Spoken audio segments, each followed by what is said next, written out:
So if you have a different vegetable peeler than I do, and I'm sure you do, this is kind of old, kind of dinged up. It's had a lot of use. I probably need to get another one. With your sharp vegetable peeler, you can peel the skin right off of the butternut squash. There's other ways to do this. You can put this in the microwave for like, you can put plastic over it. You can kind of steam it. That will help you. Sometimes it just takes a second to get it started, but once you do, this is actually giving me some resistance here, but if you have a sharper peeler, you'll be fine. Yeah, definitely not the same as peeling an eggplant.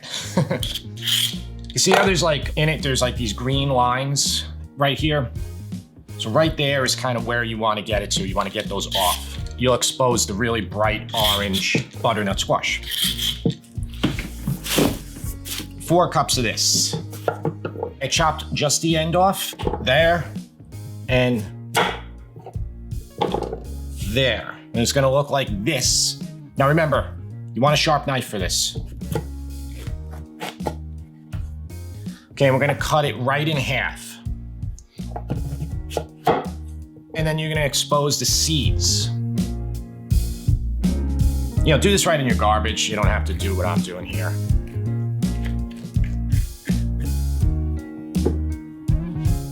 And I'm just gonna spoon out the pulp and the seeds. Now these seeds they're fine to eat, like pumpkin seeds. You can clean them off really well and you can roast them and then put some salt on them. Just do the best you can to get rid of all this pulp. If you don't get rid of all of it, it'll be fine. It's gonna cook down anyway, but it'll look, when you do a decent job, it's gonna look like this.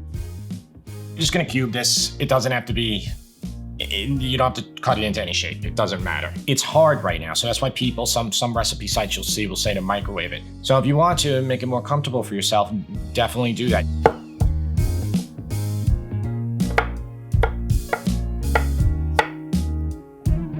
Smaller you get the pieces now, the less time it's gonna take to cook when we cook it in the next step. What you can do, if you wanna make sure it's uniform to my measurements, as you cut all this, you can measure out 4 cups. If you have a little bit more, if you have 5 or 6 cups, it's not gonna make a difference. It's hard to get off your hands. My hands are still dyed a little bit yellow from it, but you know I washed my hands. I saw this video one time. Even if I knew the video, I wouldn't tell you guys, because I would never embarrass somebody or anything like that, but his hands were so dirty. All the comments, because he, you know, it clearly wasn't like it was just somebody who put up some videos and they didn't moderate the comments, and there were like 100 comments that were just saying the same thing. So ever since I saw that comment, and this was a year before I even decided to start a YouTube channel, I said, I gotta make sure my hands are clean all the time when I'm doing it, which everybody should, right? All right, so I have about a medium onion.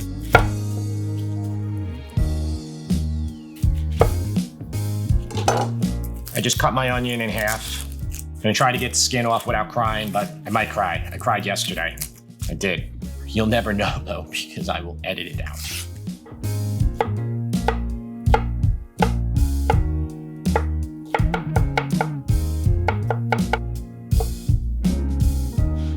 All right, I got a grater, and you know, you can use any type of shredder. We're gonna take about a ½ pound of mozzarella cheese. I have right here, I have a 2-pound block, so I'm just gonna take some of it off. I always use like block mozzarella for these recipes. I don't think that the fresh mozzarella is best used for these baking recipes. It doesn't bake as well, it doesn't melt as well.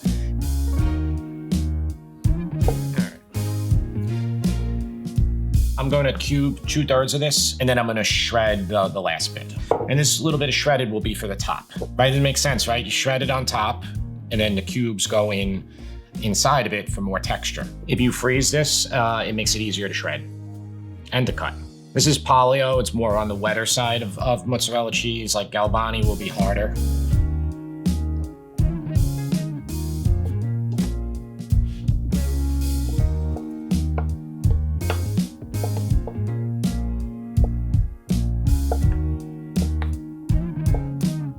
Cubes are about that size. A block of Parmigiano Reggiano. Parmesan's better in this than Pecorino. I think Pecorino would overpower it. I'm gonna grate up a ½ cup, and then save your block. You'll put more on at the end. I'm sorry, it's not a ½ cup, it's 3/4 cup of Parmesan cheese you want. It'll break off, make sure you have that about medium low. And put in 2 tablespoons of olive oil roughly, and about 2 tablespoons of butter. That might be 3 tablespoons. It'll be okay. Onion. You know, if you want to get fancy, you can use shallots in here too. I was going to do that and I forgot. The one thing I forgot to tell you, I mean, don't think I really have to show you. I'm gonna put in about 2 tablespoons of chopped sage right now in here too. We'll do that after these onions get soft. Make sure you save some whole leaves too, because I'm gonna show you something to do at the end that will really make this look nicer, stand out. All right, so that's good.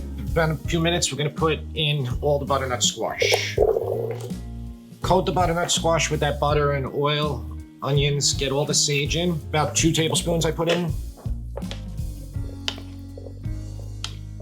We put in 1 teaspoon of kosher salt and a half a teaspoon of black pepper. The heat can go on to about medium right now, and I have 2 cups of chicken stock.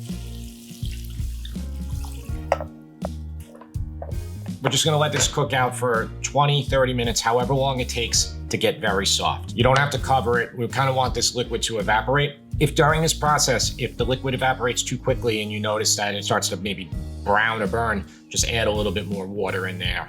Just water, that's all you need to do. During this time, you should probably put up your pot of water for boiling your pasta so we can kind of time it when this sauce is ready and we'll be able to start assembling our whole baked pasta. And I'm gonna use a 9x13. 9x13 or a 10x15 would be perfect. Been going about 10 minutes. It's not there yet. It's probably gonna take about 25, maybe 30, but I forgot to put the tomato paste in, 2 ounces too. Just stir that in and let that cook also with it.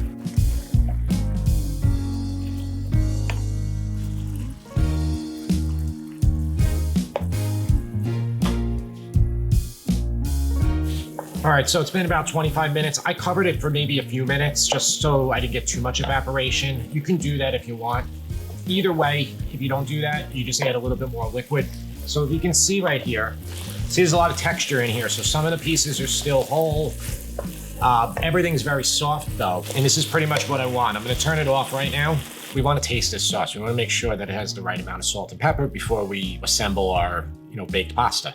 There's definitely enough salt. The butternut squash is really sweet. There's a really good sweetness, and there's enough sage. If you like more sage, feel free to add more. Boil your pasta very al dente. Because remember, and this goes for any baked pasta recipe you make, whether it's whatever it is, it is going to cook another half an hour in the oven or 40 minutes. If you start with fully cooked pasta, it's just, you're gonna make it, it's gonna be too mushy. Now, maybe you like mushy pasta. If you wanna do that, go ahead and do that. But I strongly advise that you cook it less, test it as it's going, and it'll work better. So my pasta is pretty much done. I want you to save a cup of pasta water just in case the butternut squash sauce that we just made, if you don't have quite enough or it's a little too dry, you'll be able to add that right in there. So just save that before you drain. Leave this here for now. We're gonna mix it up in this bowl. Here's that sauce. I'm gonna add a little bit of pasta water here, about a 1/4 cup.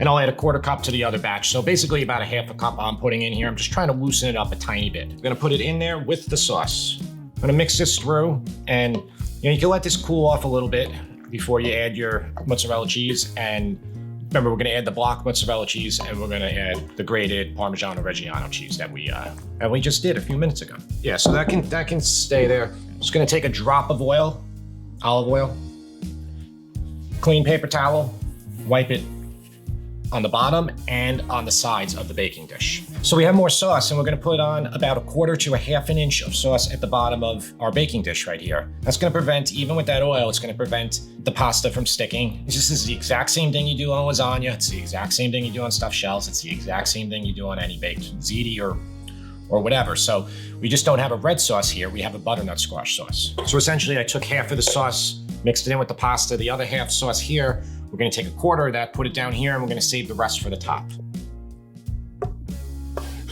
If you don't follow it exactly like this, you'll be all right too. Mozzarella cheese. Parmesan cheese.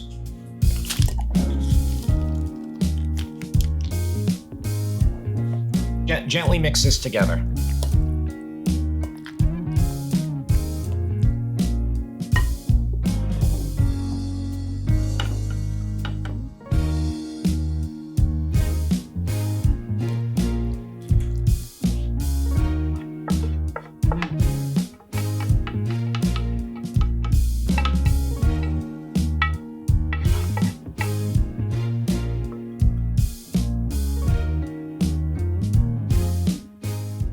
got an oven at 375 degrees.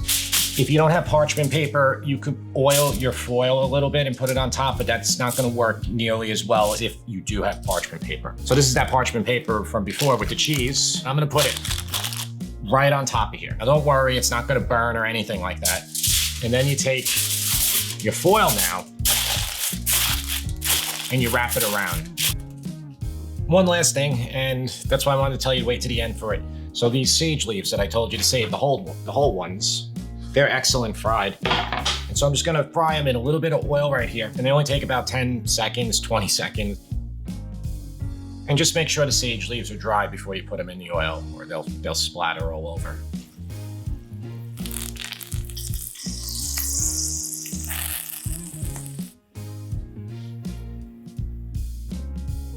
Be careful with your oil, let it cool, get it off to the side. You don't have to move your stove like I just did. You're probably cooking on a real stove.